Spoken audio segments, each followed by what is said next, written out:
Hello, your local newspaper man, Henry Strawhat, here from the Daily Delta, where we give you all the latest news. So without delay, let's head into the newly infected Northern Territory and see what the fearless hunters think about the new map and patch 1.6. Well, we traveled in by train. As gorgeous as this is, we cannot let the beautiful landscape fool us. No siree. We know it's a dangerous place, and we gotta keep our guard up.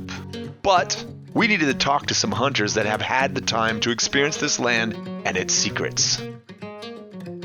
Luckily, right away, we ran into veteran hunter Mox Diamond and friends. Hello there, Mox. What do you think of the new map? So far, I genuinely like the map a lot. Aesthetically, most beautiful map they've come out with, but the only problem is there's some clipping and terrain issues. It has some bugs, but they're going to get worked out. Yo, come here. You can actually jump over the horse jumps. Come here. Make horse noises as well. Well, horsing around with those fine fellows brought on the nighttime quickly, but before too long, my partner, William Perrywinkle, ran into some more hunters. Hey, yo, don't shoot, please. Easy. We're trying to negotiate here. What's going on, brother? Hello, we just wanted to know what you thought of the new map. Yeah, so far we like it a lot. I mean, there's a lot of nooks and crannies, lots of ways to sneak around. We're just talking about how you can take an elevator from the ground floor all the way to the third floor in this building right here.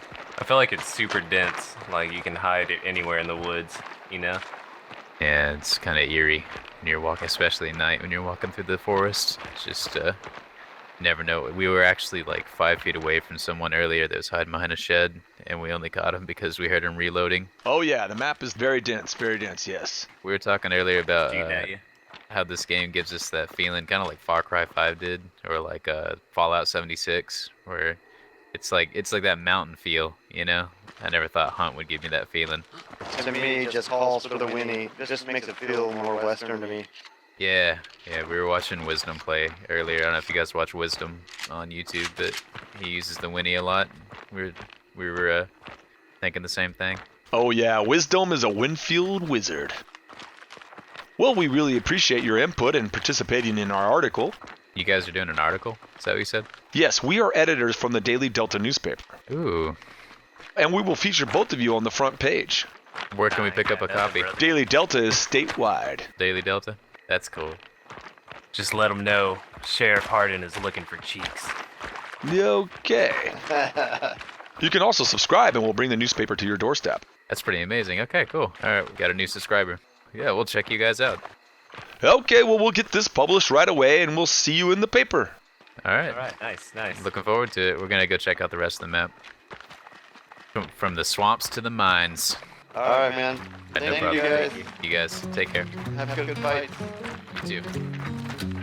Bye-bye now.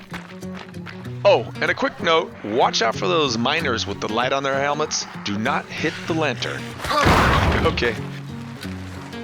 The next day, we were able to explore the land, staying out of harm's way, and we found a lot of great compounds, Easter eggs, and new additions.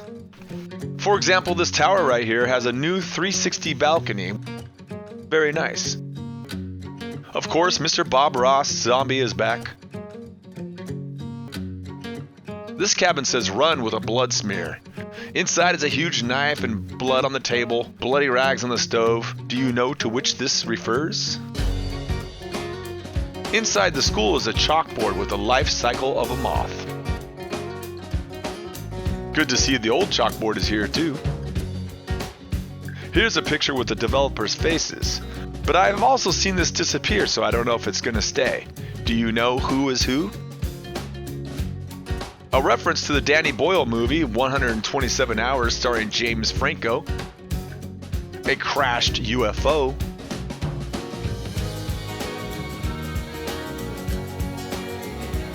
A giant pumpkin with an old school Tier 3 hunter hat. Here's a picture of the Port Sulphur Band. You know, the ones that do the Hunt theme songs. If you go to Darksite, a barcode appears to where you can learn more about them and their music. This guy is interesting. Do you know who lays at rest here? A bunch of these little boxes that say Crytek on them. They're all over the place.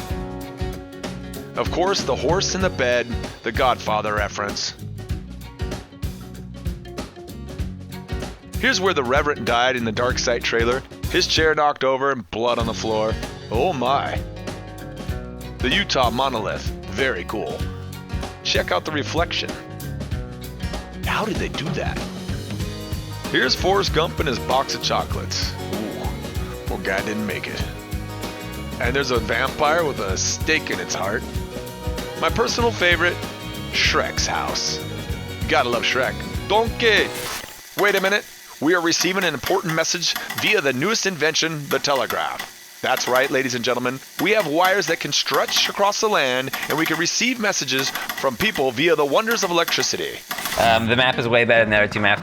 One thing that I think has not quite been noticed by everyone, it's been noticed, but I don't think it's been talked about enough because everyone's talked about how pretty and all that stuff it is just that whatever their issue with the old maps is that causes it so bad, they're modeling something with the assets, I don't know what, but the desync on this map is way, way, way, way, way better, and by which I mean it happens way less often, and you can move through much more complex models without desyncing.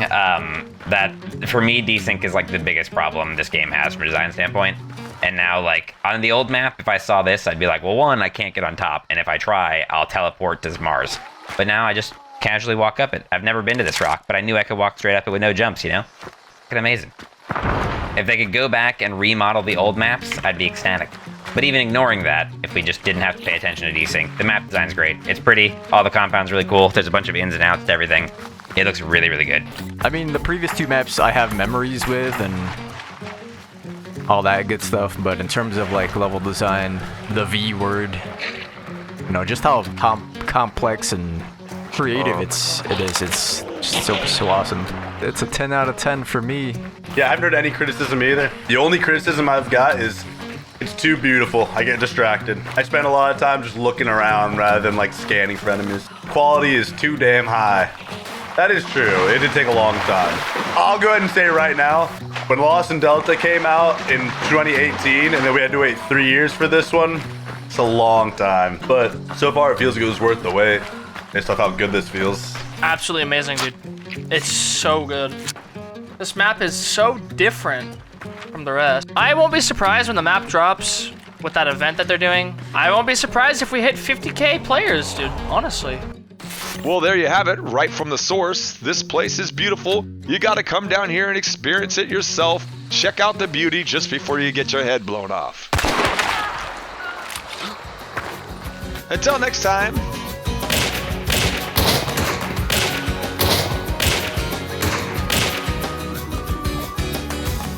And that's gonna do it for this week's article, From the Swamps to the Mines. I'd like to thank my partner, William Perrywinkle. I'm Henry Strawhat, and I'm making my departure.